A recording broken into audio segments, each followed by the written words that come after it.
Thanks for joining us. I'm Dale Minyo, and this is an update from the folks at Wilmington College. You can always find them at wilmington.edu as they sponsor every year our coverage for the Ohio State FFA convention. I'll be visiting with three folks: Monte Anderson, professor of agriculture; Caroline Liggett, a senior at Wilmington College in ag; and Brodys Role, also at Wilmington College with interesting experiences. And let's start off, first of all, with Monte Anderson. Monte, congratulations. You were also announced in the previous week or so that you will be inducted into the Ag Hall of Fame, and we will save that update for August for all those in suspense as we find out more about you. But at this point, I understand after several years of being at Wilmington College, you will be retiring.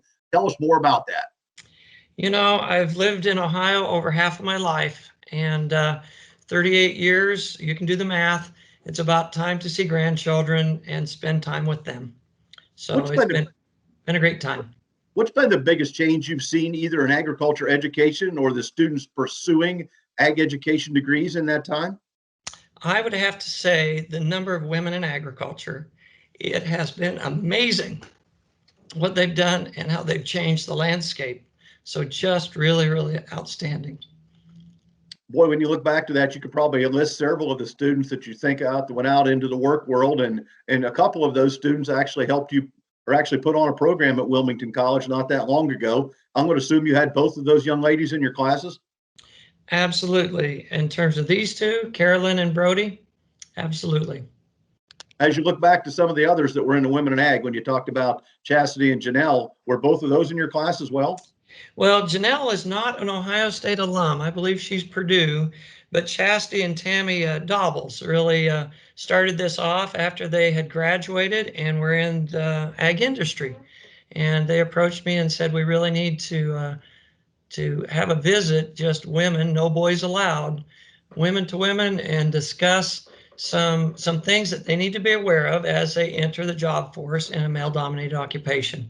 And that was the beginning of Women in Ag. And these two, Carolyn and Brodys, helped put it on for this past spring. Caroline, tell me more about the Women in Ag program that you hosted at Wilmington College. Was it well attended, and what was the overall mission of the event? So our Women in Ag event, it's an annual event, and we gather with the fellow ag students that are females here at Wilmington. We bring in a panel, or this year we only brought in one speaker, just to give some insight and thought as to what it's like to be a woman in agriculture and what the major challenges are and how to overcome them. So we've had great turnouts. It's been a great experience. It's something we all look forward to every year. It was a lot of fun to plan. We get to have some good food with it and interact with one another as well as our speakers. So it's a fun event, and it's something we look forward to each and every year. And you pulled that off even with COVID. Yeah, so that was a bit challenging, getting through COVID protocols and guidelines and things like that. But I was really thankful that we were able to pull it off as a committee, and it was a great event. Tell me, any idea what the number of or percent or total number of women in ag at Wilmington is? It's somewhere around 72% of our 200-ish ag students here at Wilmington. And so we had about 40 of our women in agriculture in attendance this year, and that varies from year to year, obviously. Brodys, I apologize. I didn't ask you your last name. I'm going to take a shot at it. Brodys, is it Vogt? Brodys Voigt. Voigt. Well, there's a couple options, and I missed that one. So, Brodys, tell me a little bit about your role in the event and what you took home from the Women in Ag program. Yeah, well, Caroline definitely took the lead just because she was a committee member last year, which was extremely helpful because, you know, I learned a lot from her and watching her. But, you know, within her taking the lead, she definitely passed on a lot of roles to the other committee members. So I was able to help a lot and just learn a lot within that and learning event planning. And I was able to learn a lot from Holly Bunn, our speaker. I took a lot away from her within the challenges of women in agriculture. And I just learned a lot from Caroline and Holly Bunn in general. And I think the event was really great. As you look to your future, what do you hope to do? In my future, I actually want to attend law school and be an agricultural lawyer. So what case or something, what did you read or see in the past that all of a sudden you said, this is where I'd kind of like to spend my future? So I think that this society is changing a lot, and agricultural lawyers are, becoming more prominent. And I just want to really help defend farmers, and I think that it's becoming more important that we keep farmers as a priority in our society, and I want to be part of that. Best experience at Wilmington College is what? My best experience at Wilmington College? Sure. I would say the Women in Agriculture event. Well, nothing wrong with that. Carolina, I probably should, you got a little advance warning. What was your best event at Wilmington College? That's a really tough question to answer. I've had so many great opportunities here, but I think probably one of the best events that I participated in was traveling to Washington, D.C.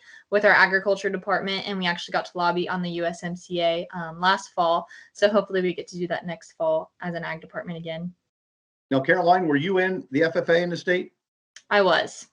Brief comment on to young folks that are getting ready to or have just experienced their state convention, and you probably didn't have to do it virtually, but they're doing the best they can. Right. I definitely think it's just what you make of it, and you have to take it on and see it as an opportunity to learn and grow. So that's how everything's gone, especially in this past year. It's all about growth and learning and being flexible and adapting. Thanks to both of you. Monte, one last question for you. As you get ready to retire and you continue to encourage students to check out Wilmington College, what's the best way to do that as we move through spring and summer? The best way is to contact admissions, and Jenny Tower does a marvelous job in terms of starting you from the beginning to the end. We have it set up so one counselor takes you through financial aid, through the career exploration, through the visits. It's a nice way to do that. And she's in the Office of Admissions, and Adam Laura, a past state officer, also is chairing up that entire operation. So that's the easiest way. Just contact Wilmington College, ask for admissions. All right. And of course, you can always find them online at wilmington.edu. I've been visiting with Monte Anderson, soon to be retired professor of agriculture at Wilmington College, Carolyn Leggett, who hopes to be graduating in the near future, and Brodys Voigt. And Brodie, we thank you and Caroline and Monte for all of your help here at helping to share the message about young women and Wilmington College. Thank you, Dale.